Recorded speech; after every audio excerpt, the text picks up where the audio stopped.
Figuran Ya halo semuanya, jumpa lagi di Paman Podcast ala Mangunan. Semua orang adalah guru, iya kan? Hari ini ramai sekali. Langsung karena hari ini kita menyambut seseorang yang spesial. Siapa itu Pak Bayuga? Ya Anda siapa lagi? Aduh ya ampun, aku terharu. Aduh aku disambut di sini ya. Kalau untung nggak disambit. Oh bener. Kalau disambit pakai batu itu Pak Bayuga. Baru disambut. Nah, Bu Retno ini apa ya? Sensasional, cetar membahanol. Aku terharu mosok toh.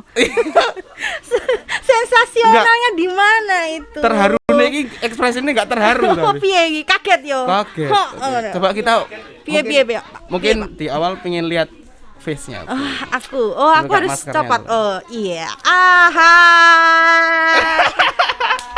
Ya ampun, aku malu. Bu Retno hari ini pakai ginju nggak? Iya dong. Pakai ya? Ginju. Warna apa itu? Warna apa ya? Mungkin peach. Coba dibuka lagi, Bu. Lah kenapa toh Pak Bayuga? Kenapa Pak Bayuga? Gak apa-apa. Iki kok diedit toh? Aja. Isen Nggak ada, aku edit. aduh ya ampun. Oke, tadi Mak Tungling masih sinyalnya masih masuk toh? Masih jalan kan? Oke. Ya, oke. Aku di sini tuh dari tadi pagi sudah berdoa semoga tidak ditanya yang macam-macam sama Pak Bayuga Enggak sama lah. kru. Ya kalau macam-macam. Paman ini. Rame banget. Apa Bu? Apa kurang gimana? Oh iya, kayaknya nggak enak banget ya. Oke. Waduh, artis apa ini? Iya. Oh iya, Bu Retno tuh punya nama artis ya katanya? Iya, aku tuh pengen dipanggil ya kayak Chelsea Olivia atau Pevita Pierce gitu, yang Gigi Hadid atau apa gitu. Gaya banget ya. Bu malah nganti tiba loh. Pevita Pierce loh, itu idolaku loh. Wah, ya berarti aku idolamu toh. Waduh. Jauh banget ya. Enggak, aku mau mengiyakan kok tadi iya. Oh, bohong Iya, Bu kamu, Retno tuh. bohong. Karena Bu Retno tuh apa ya? Gimana Pak Bayuga? Aku gimana? Sering kali terdengar kalau nge-zoom kan, kalau ada meeting gitu. Kalem yo, anteng, kalem, alim gitu toh. Belahan dine Bu. Yo. Kaleme nandi sebelah ndi? Oh iya, aku meneng wae mergone kok. Enggak ada kalem-kalemnya Bu Retno. Oh, enggak ada kalem-kalemnya toh malah toh, ya ampun aduh. Pencitraanku gagal ternyata ya. Enggak pencitraan juga sih Itu gimana itu? Bu Retno emang selalu menunjukkan apa adanya. Oh, saya ekspresif sekali begitu? Maksud Anda? Betul. Ya. Rame banget. Iya aku dengar Pak Andi. Oh iya, harusnya. Pak Andi tuh yang orang itu perpus. ngefans sama saya itu sebenarnya iya toh? dari dulu. Iya. Ngawur. Nunung Sri Mulat jare. Dudu nunung ya iki Retno Mangunan nih. Retno Cibubur iki. Bu, terpikiran wae. Oke, Bu Retno. Iya, gimana Pak Serius, Bayuga? Bu Retno? Oh, saya serius, harus serius ya. Enggak sekarang sih, ya? enggak bisa juga. Saya juga enggak bisa. Iya, jangan serius-serius toh, Alah. nanti saya itu takut nanti. Bubar wae lah, Oh, ayo Bali wae. Langsung balik ya. Ya. Bu Gumi. Gimana Oke. Pak Bayuga? Bu Retno ini termasuk orang yang mengawali berdirinya apa? apa ayo Apa ya? Apa? Saya berdirinya apa ini Apa, ya? ayo? Di Mangunan ya Pak ya. Di Saya SMP. Oh iya, di SMP. Perjalanan saya dulunya di SD Pak. Oh pernah di SD Iya, ya? 2 tahun saya di SD, jadi pasangannya Pak Karol kalau Pak Bayuga tahu ya. Kalau Pak Bayuga tahu ya tahu. Dia kan koordinator Famous ya? saya. Iya. Dia ketua Anda ya? Ketua saya, Iya. Nah, 2 tahun saya sama Pak Karol, Oke. kemudian saya dinaikkan kelas. Akselerasi. Di kelas 3 saya nggak pakai kelas 4, 5, 6, langsung naik SMP. Wah, gaya banget. Akselerasi. Gaya banget ya. Wih jenenge penugasan Bu. Akselerasi. Loh, ya kan naik tingkat aku di SMP. Padahal itu SMP benar-benar baru, new semua ini. Nggak ada kelasnya, nggak ada sekolahnya, Nggak ada siswanya. Nggak ada. Itu masih dalam program untuk mempersiapkan ya Pak Bayuga. Oke. Terus awal-awal itu masih di Mangunan, jadi Yes. kami menggunakan gedung yang sisi timur, jadi belakangnya POM tepat. Kemudian 1 tahun di sana untuk berproses ke memperoleh perizinan dan sebagainya, kami harus berpindah. Jadi kami pindah ke rumah Bu Nani. Ibu Nani ini orang yang cukup baik hati ya Pak ya. Sangat baik hati sekali malahan. bersedia untuk meminjamkan area rumahnya untuk kami dapat berdinamika di sana. Jadi Senin sampai Kamis kami belajar di Sorogenen. Jadi ini dulu bekas rumah makan Pondok Indah ya sepertinya. Oh, Pondok Bambu ya Pak. Ya, oh maaf, Pondok Indah. Salah saya kan di Jakarta. Iya, sing bener sing ndi. Maaf. Pondok Bambu. Iya, Pondok Bambu. Jadi itu bekas rumah makan Pondok Bambu. Kemudian teman-teman itu berdinamika di kelas-kelas gitu Senin sampai Kamis. Kemudian Jumat Sabtu kami berdinamika di Mangunan kembali.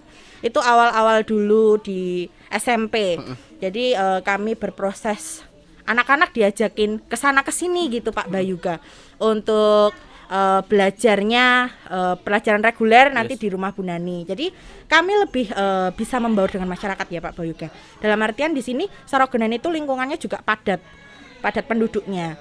Ketika kami mau belajar sesuatu hal, misalnya belajar tentang IPA, tentang ekosistem nih, teman-teman diajak untuk jalan ke utara sampai ke area persawahan gitu untuk belajar tentang apa aja sih tanaman yang ada, kemudian bagaimana dinamika di sana. Sampai dulu pernah oleh Budian ini diajak untuk menanam. Jadi anak-anak diajak untuk menanam padi di sawah di gitu. Sawahnya penduduk. Iya, betul. Jadi sangat berdinamika, sangat membaur sekali dengan masyarakat di situ. Oke. Gitu. Keren, tepuk tangan dulu dong buat Bu Retno. Oke, berarti kalau ada semboyan sekolah dalam masyarakat tuh biasa ya, udah nggak kaget ya, karena dari awal kan udah keren. Iya. Udah. Iya benar. Jadi memang ya Pak ya, kalau kita itu kan mengamini nih sekolah adalah masyarakat, masyarakat adalah sekolah. Jadi di mana kita bisa belajar dari masyarakat, sumber belajar yang bisa digunakan ya masyarakat, karena besok kita juga akan terjun ke masyarakat dan masyarakat adalah media yang paling baik, sumber belajar yang paling baik untuk anak-anak dapat sumber belajar yang kontekstual sekali Pak Bayuga. Jadi betul. jadi anak-anak bisa realnya ini, oh di sini kayak gini, ternyata nggak sama dengan buku teks pelajaran yang katanya idealnya seperti ini gini, ternyata kok mungkin hasil yang didapatkan bisa berbeda gitu. Itu banyak sekali sumber belajar yang ada di Sorogenen, dari pasar, kemudian itu dekat bandara juga Pak Bayuga, kemudian dekat jalan raya, sehingga kami bisa benar-benar mengamati kehidupan di masyarakat gitu sebelum akhirnya pindah ke sini. Oke, keren sekali. Bu Retno ini apa namanya? Gimana Pak Bayuga? Excited ya. Excited mau gitu tulang-tulingnya tapi ngerekam enggak sih nih? Enggak tahu ini. Dia jalan enggak? Jalan ya. Jalan enggak? Tapi ada sinyalnya. Maksudnya ada sinyalnya itu ada? Ada. Oke, ngerjani kita Bu Retno. Iya Pak Bayuga sepertinya. Kayaknya karena Bu Retno rame, dia ikut rame. Iya ya. Jadi kita harus diam-diaman? Enggak usah. Ya enggak dong. Enggak dong. Oke, kan tadi perjalanannya seperti itu ya, Bu. Itu berarti Bu Retno tuh mengampu di kelas 7 artinya dulu. Iya, dulu awal-awal ya hanya kelas 7, hanya satu kelas 7, tapi puji Tuhannya ada dua kelas ya Pak Bayuga, 7A dan 7B. Berapa siswanya? Dulu siswanya 22 dan 23. Banyak ya untuk awal pembukaan? Ya, antusias masyarakat lumayan banyak sekali. Berarti kita siap buka SMA lah sebenarnya ya? Iya ya, Pak Bayuga jadi ketua kepala sekolahnya. Boleh kalau itu tata boga boleh saya. Iya, makan terus gitu ya Pak Bayuga ya. Atau apalah SMK sekretaris lah, boleh lah. Kamu mah cari yang cewek-cewek aja, kamu mah pinter itu. Oke, tapi itu menjadi mimpi sih sepertinya, tetap memiliki SMA mungkin sampai universitas nanti. Iya, mungkin ya. Jadi anak-anaknya dari TK, SD, SMP, SMA, universitas di sini Mangunan. Iya, benar. Amin ya. Amin. Walaupun 3 unit aja sebenarnya ruwet. Ini curhat. Nama mal Bayuga curhat. Enggak, ini kan dinamika. Iya benar. Ya siapa tahu ya Pak Bayuga. Dulu karena SMP hadir itu ya karena permintaan juga Pak Bayuga. Jadi banyak orang tua. Netizen lah. Iya netizen ya kalau sekarang ya. Banyak orang tua juga mengharapkan kenapa kok ini hanya sampai di SD saja. Coba dong Romomul gitu ya. Ini percakapan antara Romomul dan orang tua. Coba dong Romo dibuka untuk jenjang SMP gitu. Ternyata antusiasme masyarakat, antusiasme dari orang tua alumni itu juga cukup besar. Keren tuh Pak Bayuga. Saya juga nggak menyangka. Saya maksudnya SMP baru berdiri, kita mungkin masih bingung ya Pak Bayuga. Ini bener apa enggak, ragu apa enggak? Gimana ya perasaannya? babat alas gitu ya Pak Bayoga, untuk mengawali sebuah organisasi gitu ya, unit sekolah SMP yang benar-benar kami berproses dari awal, semuanya baru. Banyak orang. Oh, itu cuma berapa Pak Bayoga? Cuma 8 orang. Oh, itu 8 orang. Iya, kami di SMP itu dulu 8 orang. Pak Windu, Bu Ovi, Bu Yuni, kepala sekolahnya? Bu Ovi kebetulan kepala sekolahnya. Kemudian Bu Yuni, Bu Iin, Bu Sinta, saya, Bu Dian, Bu Erlin.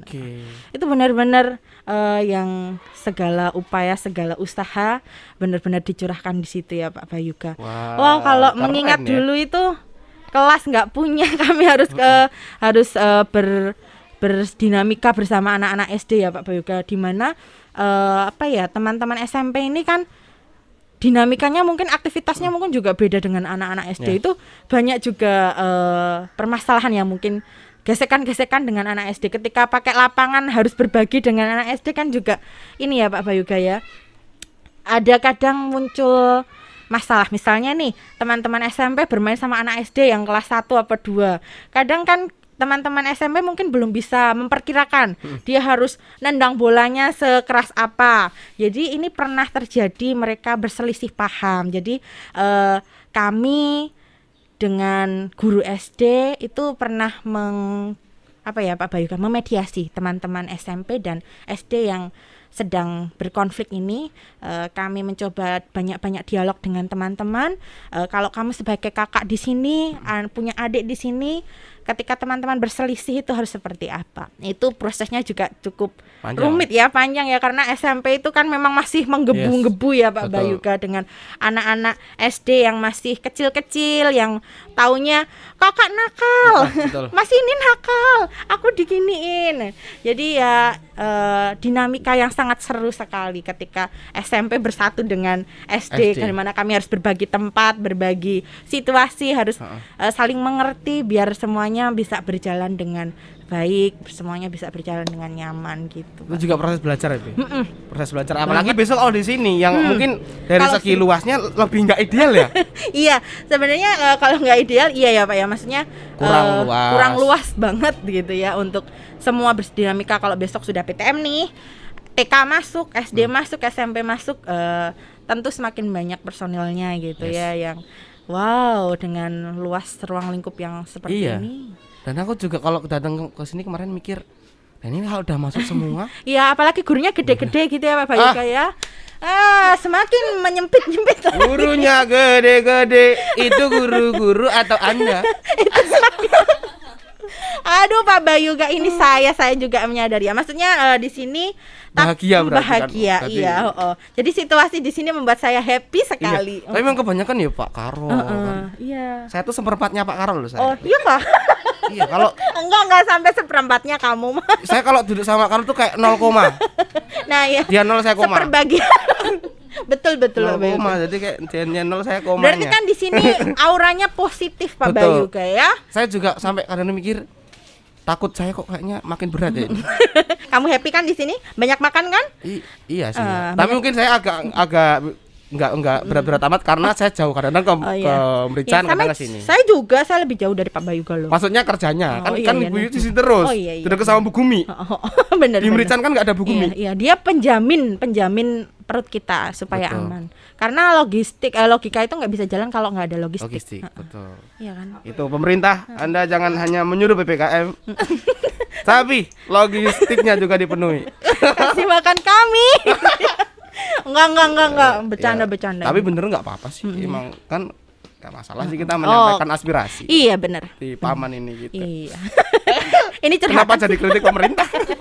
Kembali lagi Pak Bayoga harusnya Pak Bayoga. Oke, Pak Bayoga kan sering nyebut Pak Bayoga jadi. Ya, terus saya harus panggil kamu apa? Kakang Prabu. Kayak berasa drama kolosal saya. Udah berapa menit Mbak? Habis belum? 16 menit. Oke, masih ini ya. Oke. Bu Retno ini kita mundur lagi. Iya. Bu Retno ini dulunya orang mana? Masih asalnya dari mana? Asal saya dari sini Pak Bayoga. Maksudnya saya dari Minggir Pak Bayoga. Minggir. Iya, saya. Sing mah nyemplung ya? Saya minggir, pokoknya minggir gitu Pak Bayoga. Oh, Minggir. Jauh ya? Iya. Itu sampai sekarang masih di sana? Iya, masih di sana. Minggir Klepu itu dekat-dekat ya? Iya, dekat. Oke. Jadi memang saya orang pinggiran Pak Bayuga. Tapi rumah mewah berarti rumahnya ya? Rumahnya saya mewah sekali karena mepet sawah. Banyak sawah di sana Pak Bayuga, jadi mewah sekali. Mewah sekali. Dari minggir. Terus lahir tumbuh di sana. Iya. Tapi dulunya saya brojolnya bukan di sana, dari Kebumen sih. Jadi pindah dulu dari Kebumen terus pindah ke. Sampai umur berapa di Kebumen? 5 tahun lah ya. 5 tahun itu sama nih kayak volunteer kita Tata tuh Kebumen. Oh iya ya, kita orang ngapak ya. Orang ngapak. Orang ngapak orang kepenak ya. Orang ngapak orang kepenak. Iya. Aja maring gilik. Iya. Iya. Aja suwe-suwe ya Pak. Aja suwe-suwe. Matangnya kencat. Matangnya kencat. Oke. Terus pindah ke Minggir. Iya, pindah ke Minggir. Sekolah SD di sana. Iya, betul. Negeri. Saya di luar negeri lah, mosok. Mana luar negerinya? Swasta maksudnya Pak Bayu ya. Mana? Di Pamu di Luhur. UPR. Iya, kemudian PLS Dayu. Heeh. Kok ngerti ya? Wah, mesti iya. Mesti mbribik ngono ta. Iya sih. Masih akeh nang kuliah kan teman-temanku. Iya. Jadi SMP, SMA di PL di Pamu di Luhur, kemudian kuliahnya sepertinya kita sama satu alumni ya. Masa sih? Iya, kita Sanad Darnut. Sanad Darnut. Sanata Dharma dan Sanata Darnut. Iya, kita Sanata Darian ya. Driarkara. Driarkara seluruh Sanata Dharma. Malah himne lho, ajane ampun. Coba Bayu Kak. Yo. Bu, apa jurusannya dulu apa? Dulu saya ambil bahasa Indonesia Pak Bayu. Pendidikan PPSI. PPSI. Bulu tangkis toh? Iya. Atlet saya bukan guru bahasa Indonesia Pak Bayu. Pendidikan bulu tangkis seluruh Indonesia malah. Saya pendidikan bahasa Indonesia Pak Bayuga. Oh, satu alumni dengan Pak Yoles. Yes, saya adik kelasnya Pak Yoles. Berapa tahun? Berapa tahun ya? 1 tahun. Pas berarti ketemu waktu kuliah. Iya. Jadi saya sering ketemu Pak Yoles dari awal kuliah. Dia masih dari rambutnya belum gondrong cepak gitu ya, sampai ke gondrong, sampai sekarang dipertemukan lagi di sini. Kita takdir ya aku Pak Yoles di dadi siji ning kene. Jangan lo punya Bu Heni lo. Oh iya jangan. Maaf Bu Heni ya, maaf Bu Heni.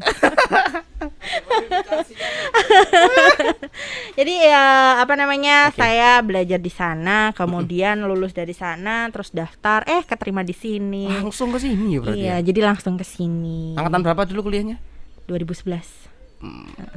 Tua ya. Lah, saya cuma beda 5 tahun kok sama saya. Saya 2016. Iya ya, tuh. Oh, karena 2016. Oke. Bu Retno ini juga apa jere? Gimana? Hah?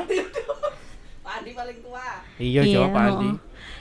Itu kakak angkatan lebih sepuh lagi, sesepuhnya kita Pak Andi. Pak Andi itu 2001. Iya. 2000. 98 ya, Pak? Aku lahir Pak Andi kuliah. Tua banget. Tua 92. Oke. Karena tadi kan tua gitu ya, Pak, sudah dewasa. Tapi kan baru bahagia ini kayaknya baru menikah kan? Ya udah tahun yang lalu. Baru setahun toh? Belum ada. Loh, iya ya baru berarti mah. Baru. Untuk sebuah pernikahan kan baru banget. Baru banget. Kenapa menikah? Ya. Kayaknya ini bukan pertanyaan yang ada di paman ini ya. Jangan menggali kehidupan privasi saya. Ya enggak apa-apa. Kalau mau dijawab maksudnya Bu, akhirnya menikah di umur, Bu? Di umur berapa ya? 26. Wih, pas banget ya? Kok 26 toh? Ya 26 lah, aku 94 toh. Oh iya, ding. 26. Aku menikah 26, Pak Bayuga. Kenapa aku menikah? Karena aku ingin hidup bersama dengan orang yang saya cintai. Iya. Pacar lalu menjadi suami. Iya, Udah sekarang kembali ke paman aja konteksnya. Apa toh? Lah yo ora apa-apa. Ayo kembali. Apa perjumpaan dengan keluarga baru, keluarga kecil Bu Retno? Terus korelasinya dengan pendidikan di sekolah. Ada nggak belajar hidup bersama suami ya? Iya. Atau di rumah, terus korelasinya dengan pendidikan di SMP gitu. Ya pernah gini ada pengalaman Pak Bayuga, sebenarnya nggak cuma keluarga kecil saya ya, tapi keluarga saya secara umum ya Pak Bayuga ya. Di sini tuh saya belajar banyak hal. Dulu di Mangunan tuh awal-awal di Mangunan tuh mungkin pemikiran saya masih kayak orang biasa gitu ya Pak Bayuga ya, dimana ya masih apa-apa harus dipikirnya cuek aja gitu. Ternyata setelah masuk ke sini, semakin ke sini tuh semakin dibukakan, dalam artian segala pemikiran, segala apapun yang ada di sini tuh, hal sekecil apapun itu bisa dijadikan pembelajaran. Kita maknai, kita bisa, oh ternyata aku tuh harus seperti ini. Dulu di SD itu saya mungkin tipe orang yang gampang emosional. Maksudnya dalam artian saya ekspresif banget. Ketika saya sedih ya saya begini-gini. Ketika saya marah ya langsung saya des gitu ya. Kemudian semakin kesini itu diajarin di sini itu harus gimana mengelola anak-anak gitu ya. Kita harus banyak dialog. Kita harus jadi teman yang baik buat mereka. Kita ciptakan suasana yang nyaman buat teman-teman untuk belajar, seperti rumah untuk mereka. Jadi banyak apa ya Pak, mindset, pola pikir saya yang diubah ketika saya berdinamika di sini dengan teman-teman guru, dengan teman-teman semuanya lah, dengan teman-teman kecil kita itu banyak banget perubahan yang saya rasakan. Jadi di rumah pun juga terbawa gitu. Ketika ada masalah, kita kan kalau di rumah sering nih ngobrol sama orang tua, sama adik-adik, sama pacar gitu ya. Ketika mereka ada masalah, kalau dulu mungkin saya cenderung langsung respon ya Pak Bayuga ya. Semakin kesini saya semakin banyak mendengarkan dulu. Kemudian ketika mereka minta saran, ketika mereka masukan, nggak serta-merta saya langsung berikan saran gitu ya. Tapi saya coba untuk mengajak mereka dialog. Jadi cara yang ada di sini saya gunakan juga di rumah. Sehingga wah ternyata iya ya, kalau kita banyak dialog, kita ada nilai-nilai yang kita wujudkan, misalnya kayak di bangunan welas asih gitu ya, ada ajrihnya juga, itu juga membawa impact yang besar gitu Pak Bayuga ya. Orang tua saya juga, oh kok anakku udah semakin berubah ya, itu sempat pernah terlontar gitu. Kemudian adik-adik saya juga lebih enak sekarang untuk ngobrol sama saya, untuk curhat sama saya, begitu Pak Bayuga. Oke. Karena ini ya, kalau dari cerita Bu Retno tadi, inilah Maunan ya, dimana berangkat dari hati. Iya, semuanya dari hati. Dari hati, nggak cuma tentang teori atau tentang bener. Ya apa sebuah mindset pemikiran toh ya, tapi mindset itu berubah karena berangkat dari sini ya Bu. Betul. Semakin mungkin kalau dulu mungkin hatinya belum terletakkan di sini sepenuhnya. Semakin ke sini dinamika dulu di SD, kemudian dinamika dengan teman-teman di SMP gitu ya Pak Bawi, kayak saya semakin jadi guru itu ternyata bukan hanya sekedar profesi, tapi panggilan hati, yang dimana meletakkan hati itu susah sebenarnya. Tapi kalau ada dorongan, ada sesuatu yang iklim gitu ya Pak Bayuga ya, itu kita bisa merasakan wow-nya di situ. Gitu. Contohnya itu Pak Bayuga dulu waktu di SMP awal-awal. Saya itu kan di PBSI itu nggak ada kuliah tentang teman-teman kita yang berkebutuhan khusus. Tapi di sini kita bisa berdinamika dengan teman-teman kita yang dianugerahi Tuhan dengan kelebihan tersendiri.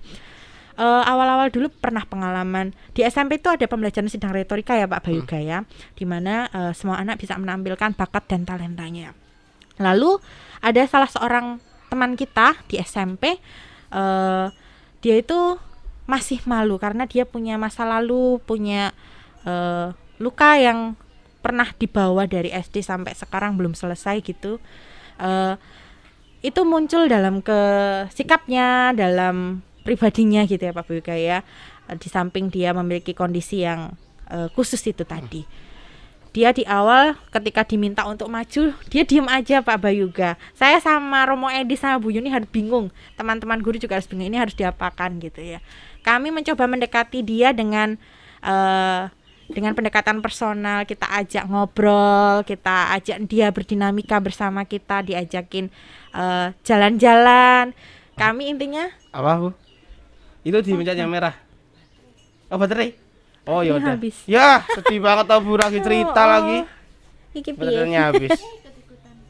Habis juga baterainya. Hah? Sumpah. Ya ampun, enggak di mode pesawat kok. Ini enggak nyambung sama data.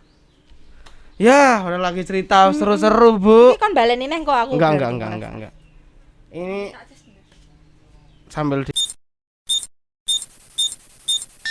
teman-teman, tadi ada kendala teknis ya, sorry Bu ya. Iya nggak apa-apa. Biasa nih kayak gini terjadi nih. Iya. Oh tadi Bu Retno sedang menceritakan hal yang mulia ini, kayak tentang anak-anak yang berkebutuhan khusus. Iya.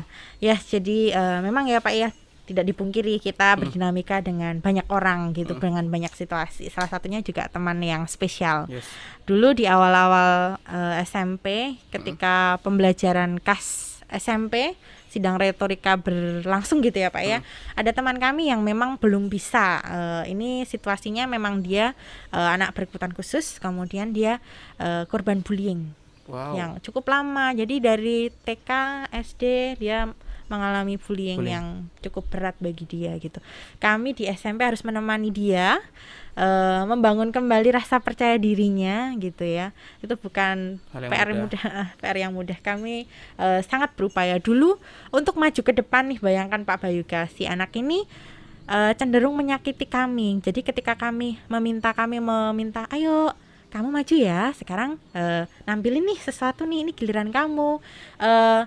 Cubitan, cakaran gitu ya, sampai berdarah gitu ya, itu juga dirasakan oleh kami guru para guru gitu ya. It's okay lah, berarti dia belum nyaman, dia belum feeling home gitu ya ketika diminta untuk seperti itu. Lalu kami lain hari kami coba untuk mendekati dia terus gitu ya. Kami juga membuat suasana kelas itu nyaman buat dia, baik dari teman-teman yang support dia. Jadi ketika dia mendapat tepuk tangan itu, dia seolah dia dipermalukan. Nah, gitu. Bayangkan. Wow. Hal seperti itu ya Pak ya. Kalau kita kan ditepuk tangan senang ya Pak Bayuga ya. Kalau itu dia dikasih tepuk tangan sama teman-temannya, dia itu mengira teman-temannya mengejek dia. Jadi itu suatu situasi yang bikin dia nggak nyaman sama sekali. Jadi dia cenderung nangis. Ketika sudah nangis, ya udah kita nggak usah paksa dia lagi, kita ajak ngobrol dia untuk mengikuti sidang retorika dulu. Kemudian lain hari kita tanya nih, kapan kamu sudah siap belum? Itu butuh waktu yang lama, mungkin 3 bulan 4 bulan dia baru mau Pak Bayuga untuk tampil. Itu pun sudah usaha yang paling maksimal. Dan tahu nggak Pak Bayuga, respon teman-teman itu ketika dia tampil bikin kami nangis gitu ya.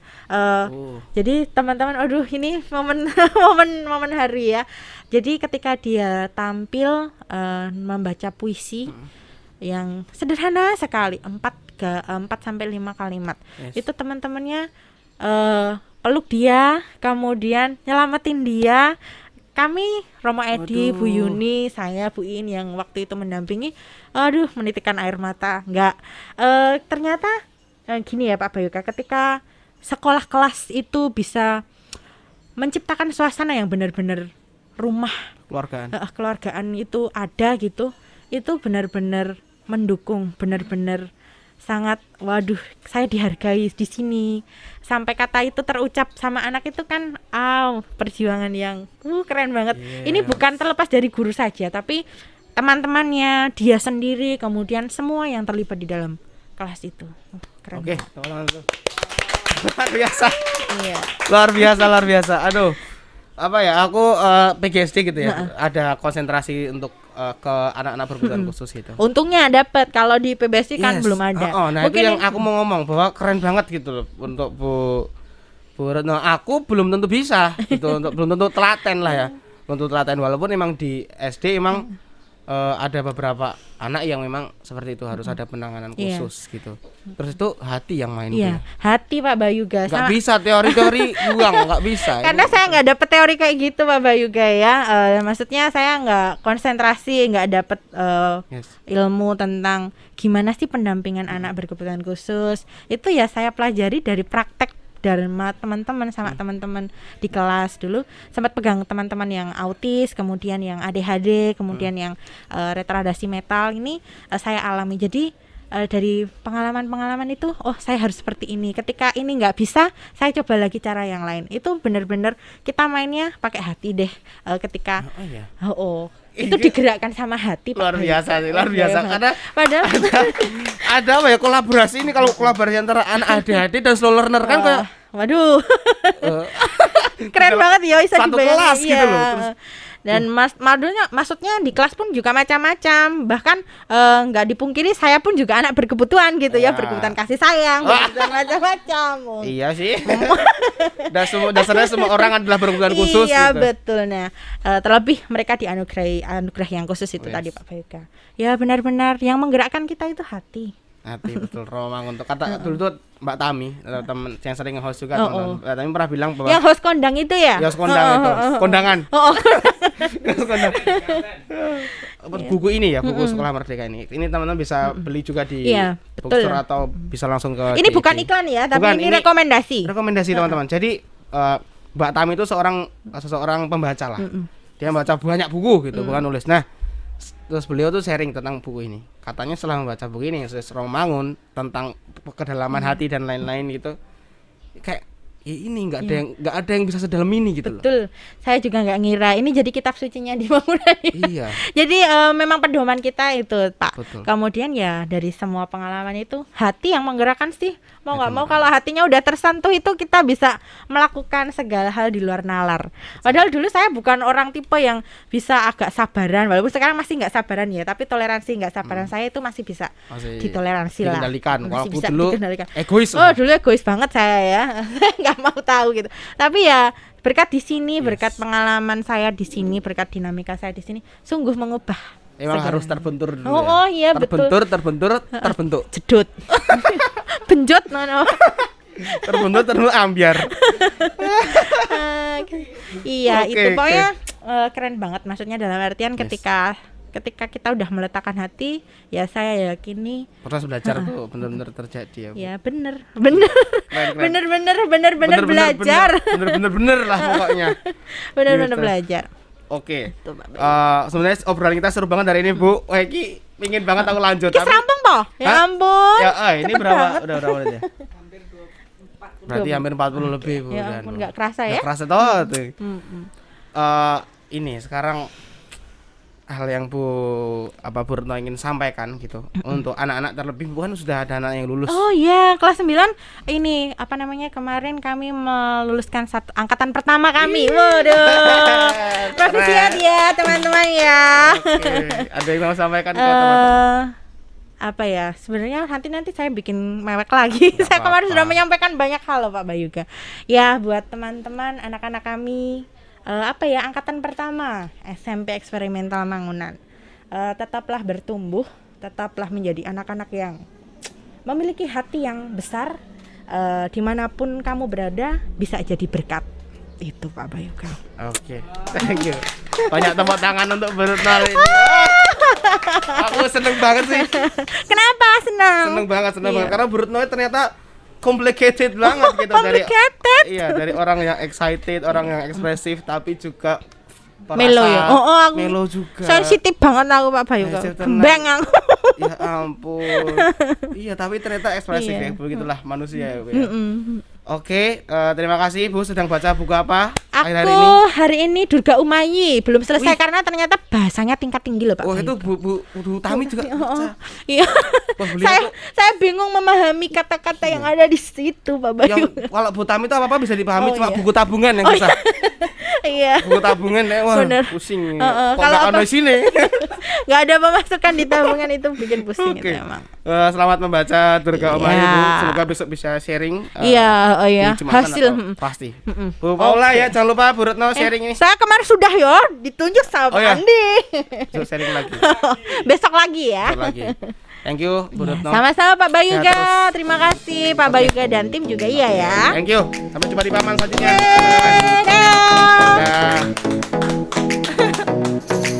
Mantap. Oi.